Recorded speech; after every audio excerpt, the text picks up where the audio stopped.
बंगाल में अपने ही कराए एक आंतरिक सर्वे की रिपोर्ट आने के बाद भाजपा नेताओं के हाथ पांव फूल गए हैं। उनके समझ में ही नहीं आ रहा है कि ये क्या हो रहा है। कहाँ वो सोच रहे थे कि पहली बार बंगाल में वो सत्ता सुंदरी का स्वाद चखेंगे, वहीं इस रिपोर्ट को देखने के बाद उन्हें ऐसा लगने लगा है कि वहाँ से फिर उनको झोला उठा के वापस आना पड़ेगा। तो क्या है ये रिपोर्ट जिसके आने के बाद भाजपा नेताओं में खलबली मच गई है, इसकी पूरी बिंदुवार समीक्षा करेंगे हम। सत्य सारथी में आप सभी का स्वागत है। जैसा कि आप सबको पता है कि बंगाल में चुनाव इसी साल होने हैं। जो सबसे पहला चुनाव भाजपा फेस करने जा रही है वो बंगाल का ही चुनाव है। बंगाल में आज तक कभी भी भाजपा सत्ता में नहीं पहुंच पाई। पिछले चुनाव में उसका प्रदर्शन सर्वश्रेष्ठ था जब वो 72 सीटों तक पहुंच गई, 3 सीटों से बढ़ के 72 सीटों तक पहुंच गई। अभी पिछले जो भी हालिया राज्यों में चुनाव हुए थे, जैसे बिहार हो गया, महाराष्ट्र हो गया, दिल्ली हो गया, हरियाणा हो गया, तो इन चुनावों में बड़ी जीत हासिल करने के बाद भाजपा कार्यकर्ता और भाजपा नेताओं का मनोबल चरम पे था। उनको लगने लगा था कि अब हम बंगाल फतह कर लेंगे। बंगाल को जीतने का जो हमारा सपना है, जो श्यामा प्रसाद मुखर्जी की जन्मस्थली है, जो उनके प्रेरणा स्रोत का जन्मस्थल कर्मस्थल दोनों रहा है, वहां पे हम पहली बार सरकार बनाने में कामयाब हो जाएंगे। तृणमूल की सरकार को उखाड़ फेंकेंगे और भाजपा वहां सत्ता पे आसीन हो जाएगी। लेकिन उनके इन अरमानों को उनके ही आंतरिक सर्वे ने बहुत बड़ा झटका दे दिया है।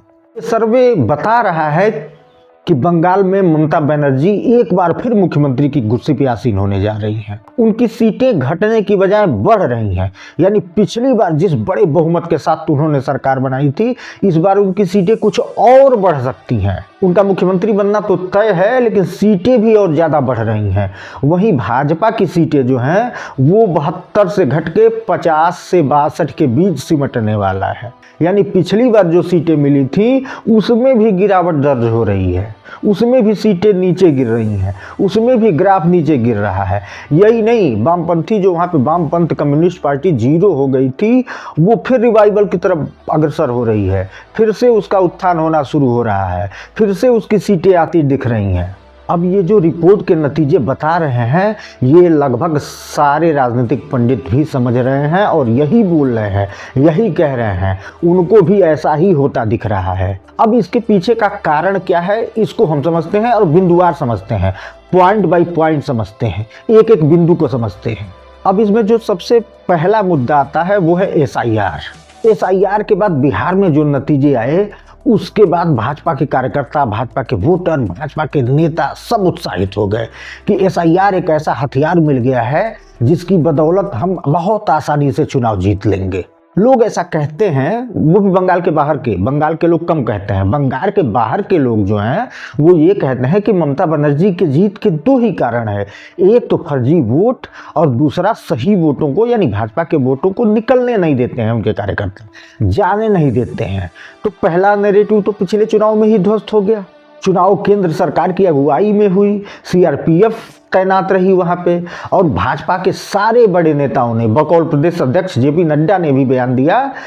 रिजल्ट के पहले की मैं बात कर रहा हूं, चुनाव हो गया था, रिजल्ट नहीं आया था, तो JP नड्डा ने बयान दिया था कि इस बार चुनाव यहाँ पे फुल फेयर हुए हैं, पूरी तरह से साफ सुथरा हुआ है, कहीं कोई बूथ कैप्चरिंग या जबरदस्ती वाली घटना नहीं हुई है या इस तरह की चीजें नहीं हुई है। लोग अपने मन से निकले हैं, अपने मन से वोट डाले हैं, सही तरीके से चुनाव हुआ है बंगाल में। तो उसके बाद भी भाजपा 72 पे जाके अटक गई।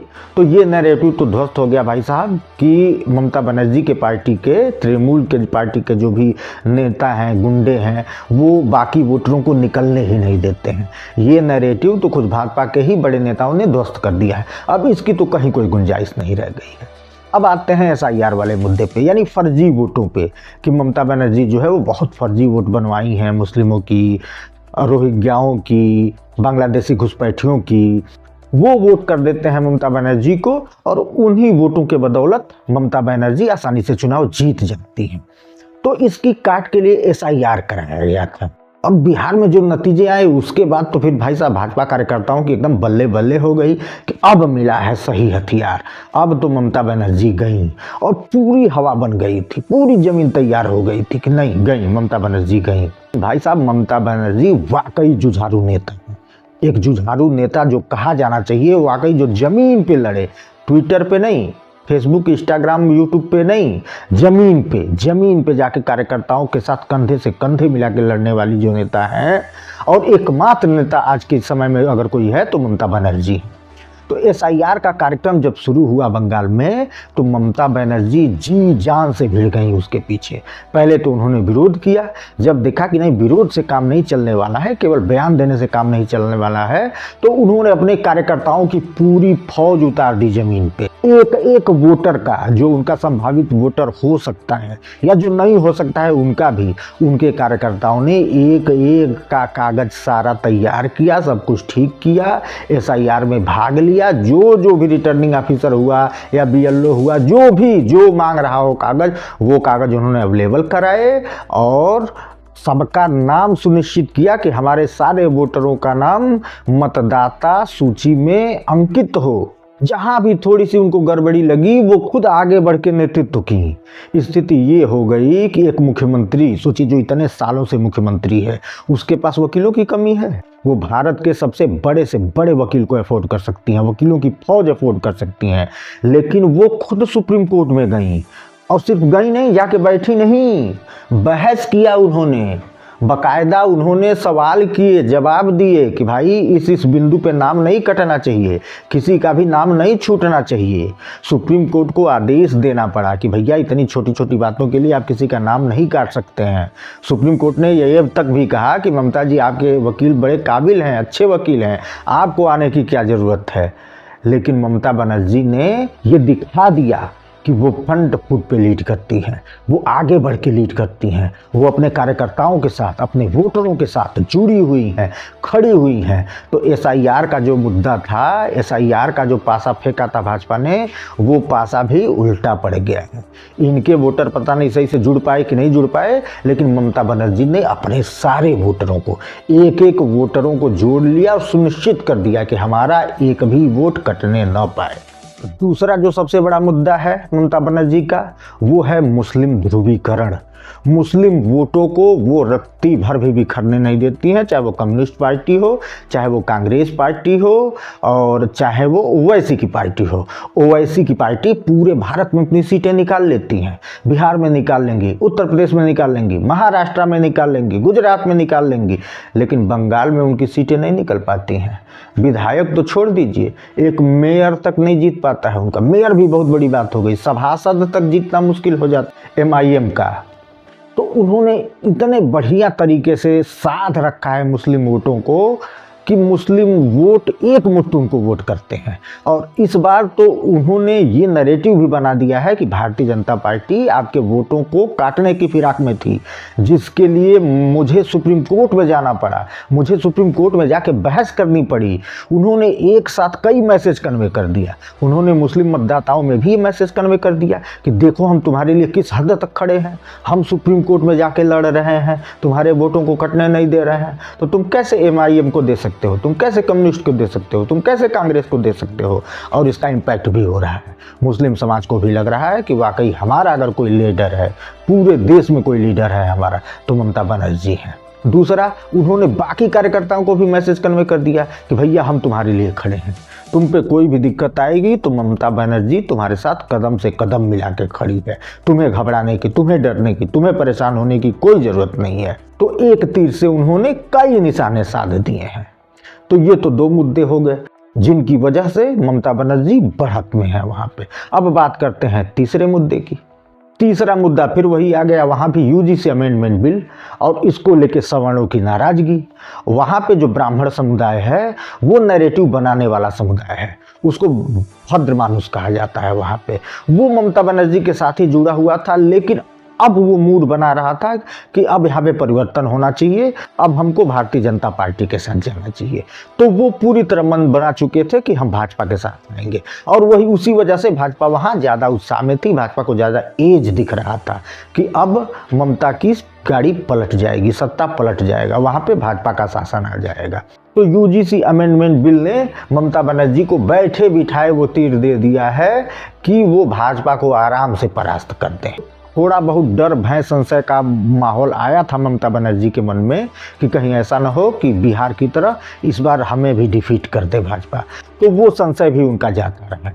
सवर्ण एकदम पूरी तरह से छिटक गए हैं। भद्र मानुष जो वहाँ कहा जाता है, जो भाजपा के साथ आने वाली थी वो बैकफुट हो गई, वो गो टू पवेलियन कि नहीं भैया ममता बनर्जी ही ठीक है, इन्हीं के साथ रहना है, हमको भाजपा के साथ नहीं जाना है। अगला मुद्दा और जो बहुत महत्वपूर्ण मुद्दा है, एनआरसी का न होने देना। इस मुद्दे ने डबल काम किया है। अमित शाह जोर लगाते रहे, कहते रहे कि भैया हम करके दिखाएंगे, कौन रोक लेगा, एनआरसी करेंगे। बंगाल में मथुआ समाज जो है और भी जो बांग्लादेश से आए हुए हिंदू हैं उनको हम नागरिकता देंगे। तो ममता बनर्जी ने इसको होने ही नहीं दिया, इस नरेटिव को भी ध्वस्त कर दिया। तो भाई साहब इसके डबल फायदा हुआ। एक तो मुस्लिम जो इसका विरोध कर रहे थे कि एनआरसी नहीं होना चाहिए, वो और ज़्यादा सीमेंट हो गए, वो एकदम पक्का वाला हिसाब किताब कर लिया कि नहीं भैया हमको तो इन्हीं के साथ ही रहना है, एक कदम भी नहीं डिगना है। वहीं दूसरी तरफ हिंदू आबादी जो आई हुई है बांग्लादेश से, जिसको आपने ये उम्मीद दिखा दिया कि अब हम आपकी नागरिकता देने वाले हैं, तो जब उनको उनकी नागरिकता नहीं मिली तो वो और ज़्यादा क्रोधित हो गए। उनके मन, जब जैसे आप किसी कोई भूखा आदमी है उसको आप बोल दीजिए कि भैया आओ आज तुमको 2 बजे खाना खिलाएंगे हम, तो खाना नहीं मिला है, ठीक है, भूखा हुआ है, परेशान तो पहले से है, लेकिन आपने उसको इन्वाइट कर दिया कि नहीं आइए हम आपको थाली परोस के खूब बढ़िया व्यंजन, आपको पनीर वनीर मिठाई सिठाई सारा कटवाएंगे। वो आ गया, बैठ गया भाई साहब, उसके बाद आपने कहा नहीं अभी तो व्यवस्था नहीं है, खाना बना ही नहीं है, रसोइये भाग गया है, देखेंगे आगे कभी रसोइया आ जाएगा बनाएगा तो ज़रूर बुलाएंगे, आपको बुलाएंगे और आपको खिलाएंगे भी। तो भैया निकल के बाहर 500 गाली देगा मन ही मना आपको, और फिर आना और खाना तो दूर देखेगा नहीं फिर आपके दरवाजे की। तो वही हालत हो गई है उन बांग्लादेश से आए हुए हिंदू शरणार्थियों की, जिन्हें आपने उम्मीद तो दे दिया कि हम आपकी नागरिकता देंगे, लेकिन नागरिकता आपने दिया नहीं। तो मथुआ समाज में भी ऐसे बहुत सारे लोग हैं और भी कई सारे समाज के लोग हैं जो भाजपा की तरफ 100% आते, लेकिन अब वो भी बिदक गए हैं, अब वो भी निकल रहे हैं। अगला जो मुद्दा है, बहुत महत्वपूर्ण मुद्दा है, वो है अपने कार्यकर्ताओं के साथ खड़ा होना। भारतीय जनता पार्टी कभी भी अपने कार्यकर्ताओं के साथ खड़ी नहीं होती है। बंगाल में हिंसा हुई चुनावों के बाद, कितने कार्यकर्ता मारे गए, कितने कार्यकर्ताओं को पलायन करना पड़ा, कितने आसाम निकल गए, कितने बिहार निकल गए, घर बार ही छोड़ दिया, लेकिन भारतीय जनता पार्टी का नेतृत्व कभी भी उनके साथ खड़ा नहीं हुआ। वो दुख झेलते रहे, वो दर्द झेलते रहे, उनकी हत्याएं होती रहीं, और वो भी खेत मेड़ या बेटी की अस्मिता के लिए लड़ाई नहीं हुई, विचारधारा के लिए लड़ाई हुई। वो भाजपा का समर्थन कर रहे थे, सिर्फ इस बात की लड़ाई हुई और भाजपा ने उनको छोड़ दिया। तो उनका मनोबल अब बुरी तरह से गिर गया है कि भैया जिसको वोट दे रहा है, नहीं देना है नहीं देना है, घर बैठ जाएंगे, लेकिन ये झमेला नहीं पालने जाना है, आगे बढ़ के हमको विरोध नहीं करना है। कौन अपनी जान खतरे में डालेगा, कौन अपना परिवार खतरे में डालेगा, भाजपा तो खड़ी होगी नहीं। उल्टे ममता बनर्जी का हिसाब किताब ये है कि वो अपने कार्यकर्ताओं के साथ एकदम चट्टान की तरह खड़ी हो जाती हैं। उनके चुनावी कार्यक्रम को देखने वाली एजेंसी पे जब छापा मारा गया, सीबीआई ईडी ने छापा मारा, ईडी ने ही संभवतः मारा था, ईडी ने ही, तो वो खुद पहुंच गई, सारा लैपटॉप छीन लिया, सारा डाटा वाटा अपने कंट्रोल में ले लिया। केस हुआ है, होता रहे, देखते रहेंगे, जवाब देते रहेंगे। लेकिन वो जाके सोचिए मौके पे, अपने चाहती तो किसी अधिकारी को भेज देती, रोकवा देती, लेकिन नहीं, अधिकारी तो जाएगा ही जाएगा, साथ में मैं भी जाऊंगी। खुद मौके पे जाके वो मैसेज कन्वे करती हैं कि कार्यकर्ताओं तुम कभी भी घबराना नहीं, हम खड़े हैं तुम्हारे साथ, और वो खड़े रह के दिखाती हैं। तो इससे कार्यकर्ताओं का मनोबल जो होता है वो आसमान पे पहुंचता है, वो और जी जान से लगते हैं, वो और जी जान से लड़ते हैं कि नेता जो हमारा है वो हमारे लिए खड़ा है। इसके उलट भारतीय जनता पार्टी के कार्यकर्ताओं में ये मैसेज जाता है कि भैया हमारे नेता तो खड़े नहीं होते हैं, जैसे ही कोई दिक्कत आएगी वो अपने अपने मकान में रहेंगे, वो अपनी अपनी हवेली में रहेंगे, वो दिल्ली निकल जाएंगे, हमको छोड़ जाएंगे मझधार में। अगला जो महत्वपूर्ण मुद्दा है वो ये है कि तृणमूल कार्यकर्ताओं का आक्रामक होना। वो बिल्कुल आक्रामक मुद्रा में चुनाव लड़ते हैं, वो आक्रामक प्रचार करते हैं, और उनका मनोबल भी हर तरफ से हाई रहता है। ममता बनर्जी का सपोर्ट भी रहता है, प्रशासन का भी सपोर्ट रहता है, तो उनका मोरल बिल्कुल हाई रहता है। इसके उलट भाजपा के जो कार्यकर्ता हैं उनका मनोबल बहुत डाउन हो गया है, एकदम नीचे गिर गया है। अब यूजीसी अमेंडमेंट बिल जो आया है तो सवर्ण अलग छिटक गए। वहीं दलित भी इस मुद्दे को लेकर नाराज हैं कि भैया हमारा जो हक था उसमें आपने ओबीसी को डाल दिया, तो उनके अंदर भी नाराजगी है। दो नाराजगी है उनके ऊपर। एक तो ये कानून बन नहीं पाया, सुप्रीम कोर्ट ने रोक दिया है, अभी उस पर सुनवाई होनी है और कोई बयान नहीं आ रहा है भाजपा नेताओं का, तो वो चारों तरफ से डैमेज कर रहा है। सवर्णों को ये लग रहा है कि भैया कोई बयान आप नहीं दे रहे हो हमारे खिलाफ, एक तो आपने काम कर दिया, उसके बाद भैया आप बोल नहीं रहे हो, एकदम चुप्पी साधे हुए हो, तो सवर्ण अलग नाराज है। ओबीसी ये नाराज है कि भैया एक काम तो तुमने किया, उसके बाद कोर्ट में चला गया, तो जैसे SC/ST एक्ट पे आपने कानून बना के उसको कोर्ट के आदेश को पलट दिया था, यहाँ पे क्यों नहीं आप ऐसा कर रहे हैं? आप ऐसा करना तो छोड़िए, बयान भी नहीं दे रहे हैं कि अगर सुप्रीम कोर्ट ने ऐसा कुछ किया तो हम खड़े हैं। तो ओबीसी में भी दिक्कत है, ओबीसी भी परेशान है, ओबीसी भी नाराज है। तो न आप ओबीसी के हुए, न आप दलित के हुए, न आप सवर्ण के हुए। दलित दोनों तरफ से नाराज है कि आप कुछ बोल भी नहीं रहे हैं और हमारे में ओबीसी को भी आपने ला दिया, तो यानी तीनों तरफ से। और ये इसका इम्पैक्ट कार्यकर्ताओं में भी देखने को मिल रहा है। कार्यकर्ता भी, अगर मान लीजिए ओबीसी कार्यकर्ता है, वो जाके भाजपा के पक्ष में प्रचार कर रहा है, तो ओबीसी वाले ही कह दे रहे हैं कि यार किस बात का वोट मांग रहे हो तुम, उन्होंने कानून बनाया और कोर्ट ने स्टे कर दिया, वो चुपचाप बैठे हुए हैं, कोई जवाब ही नहीं दे रहे हैं। सवर्ण कार्यकर्ता है, अगर सवर्णों के बीच जा रहा है तो सवर्ण उल्टा दूध कर रहे हैं कि किसके लिए वोट मांगने आ गए तुम, जो हमारे बच्चों को फांसी पर चढ़ाने के लिए कानून ला रहे हैं, उनके लिए वोट मांगने तुम आ गए, चलो निकलो यहाँ से, पहली फुर्सत में निकलो। दलितों के साथ भी यही स्थिति है। तो चारों तरफ से नुकसान ही नुकसान हो रहा है। अगला जो मुद्दा है वो है मोदी की घटती लोकप्रियता। अभी तक जो राज्यों में इम्पैक्ट होता था, मोदी फैक्टर 7 से 9% तक इम्पैक्ट डालता था। यानी चुनाव में जो भी बेस वोट होते थे, जब प्रचार शुरू होता था, प्रचार जब स्पीड पकड़ता था, तो मोदी की एंट्री होती थी और मोदी की रैलियों से वो माहौल बन जाता था कि 8 से 10% तक वोट स्विंग होके भाजपा के पक्ष में आ जाते थे। ऐसे वोटर जो न्यूट्रल होते थे, एक दीवार पे बैठे होते थे कि हम इधर भी जा सकते हैं, उधर भी जा सकते हैं। तो मोदी की लोकप्रियता जो थी, मोदी की लोकप्रियता उसको वेव करती थी, उसको पुश करती थी, उन वोटरों को धक्का देके और भाजपा के पाले में गिरा देती थी। तो वो जो 8 से 10% का स्विंग होता था, भाई और बहनों, मैं बचपन से ही बंगाल में पैदा होना चाहता था, या ऐसे इस तरह के जो उनके जुमले होते हैं, तो वो 8 से 10% तक निर्णायक वोट होते थे। उनको भाजपा के पक्ष में लाने में मोदी फैक्टर बहुत बड़ा काम करता था और ये लगभग हर राज्य में होता था, ये लगभग हर चुनाव में होता था। तो अब वो भी बहुत नीचे है, मोदी का भी ग्राफ लोकप्रियता जो है वो बहुत नीचे चली गई है, तो वो भी अब पुश करने वाला नहीं है। तो ये भी एक निर्णायक फैक्टर है जिसकी वजह से आंतरिक सर्वे में ऐसे नतीजे दिख रहे हैं। अगला जो सबसे महत्वपूर्ण मुद्दा है वो है वेलफेयर योजनाएं। ममता बनर्जी ने इतनी सारी वेलफेयर योजनाएं चला रखी हैं कि एक एक आदमी तक पहुंच है। हर परिवार का कोई न कोई आदमी सरकारी योजनाओं से जुड़ा हुआ है और सरकारी योजनाओं का लाभ ले रहा है। भले ही भ्रष्टाचार हो, भले ही नेता लूट रहे हो, लेकिन आम जन तक जो चीज़ें पहुंच जाती हैं उनका इम्पैक्ट आता है। मोदी की भी वेलफेयर योजनाओं का बहुत लाभ मिलता है। एक लाभार्थी वर्ग ही तैयार हो गया है मोदी के वोटरों में, जो मोदी को वोट करता है।